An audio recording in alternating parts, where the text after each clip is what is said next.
ሰላም ጤና ይስጥልን ውድ የሶሬት ዩቲዩብ ቻናል ተከታታዮች ለዚህ ቻናል አዲስ ከሆናችሁ ሰብስክራይብ በማድረግ የቻናሉ ቤተሰብ ይሁኑ። አብራችሁን ለነበራችሁ እንኳን በሰላም ቆያችሁኝ። ለምትሰጡኝ አስተያየት ከልብ አመሰግናለሁ።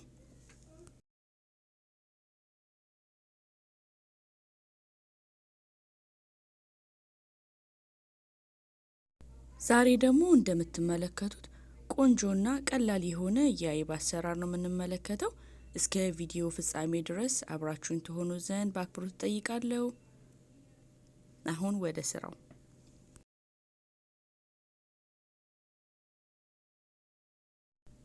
እንግዲህ እንደሚታወቀው አይቤ በብዙ አይነት መልክ መስራት ይቻላል። በኡርጎ፣ በካልቸር ሚልክ፣ በሆል ሚልክ መስራት ይቻላል። ከነሱ ውስጥ እኔ ዛሬ ይዤ የቀረብኩት በሆል ሚልክ እንዴት መስራት እንደምንችል ነው። ሁለት ነገር ነው የሚያስፈልገን፣ ሆል ሚልክ እና ቪኔገር ናቸው፣ ዋይት ቪኔገር።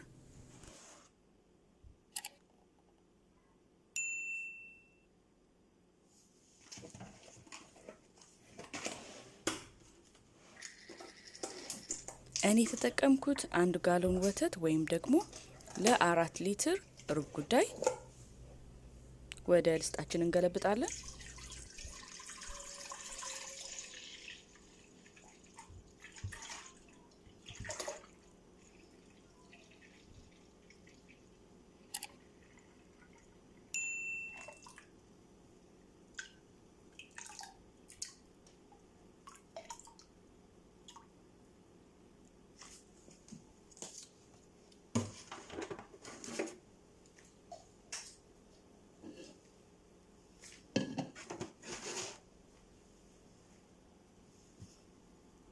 ከዛም በመቀጠል እኔ ዋይት ቪኔገር ነው የተጠቀምኩት። ከዚህ በፊት በአፕል ሳይደር ቪኔገር በተለያየ ፍሌቨር ሞክሬ ነበር፣ ግን ዋይት ቪኔገሩ ነው ቆንጆ አድርጎ ጥሩ አይብ እንዲወጣልን የሚያደርገው። እሱን 1 ካፕ ከግማሽ እንጠቀማለን።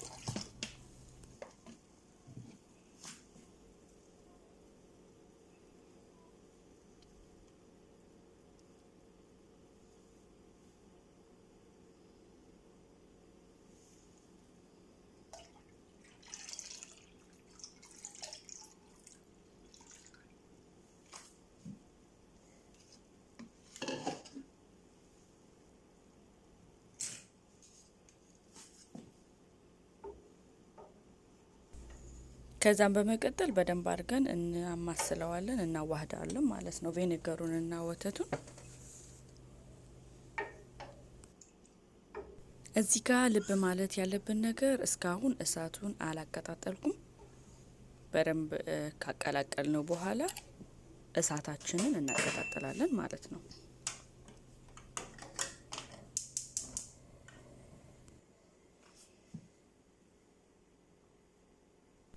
ሌላኛው ነገር እሳታችንን ስንለኩሰው ሎው ሂት ላይ መሆን አለበት። በጣም ዝቅ ባለ እሳት ነው መሆን ያለበት።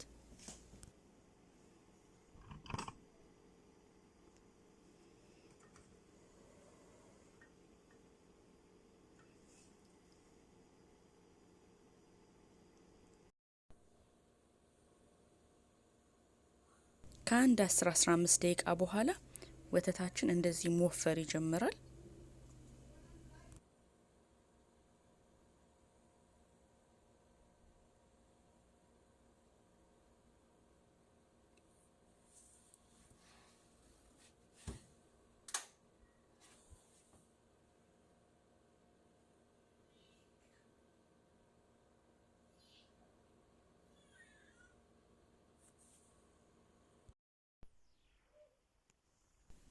ትንሽ እንደቆየ እንደምትመለከቱት አይቡና አጓቱ መለየት ይጀምራል።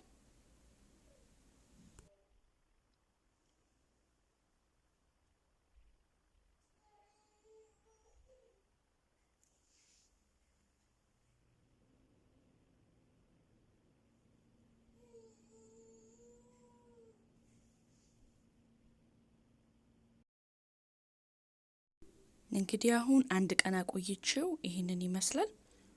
በማጥለያ እናጠለዋለን። እናንተ በፈለጋችሁት ነገር ውሃው ብቻ መውጣቱ ነው፣ አጓቱ መውጣቱ ነው የሚፈልገውና በምትፈልጉት ነገር ታጠሉታላችሁ።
በደንብ ካጠለልኩት በኋላ የበሶ ቢላ ቅጠል ወይ ደግሞ የቤዝል ቅጠል ውስጡ ከትቼ ፍሪጅ ውስጥ አስቀመጥኩኝ።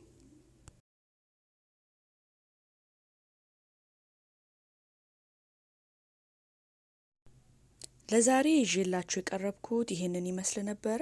ይህንን ቪዲዮ ከወደዳችሁት ላይክ፣ ሼር በማድረግ ይህንን ቻናል ሰፖርት ያድርጉ። ስለተመለከታችሁን እጅግ በጣም አመሰግናለሁ።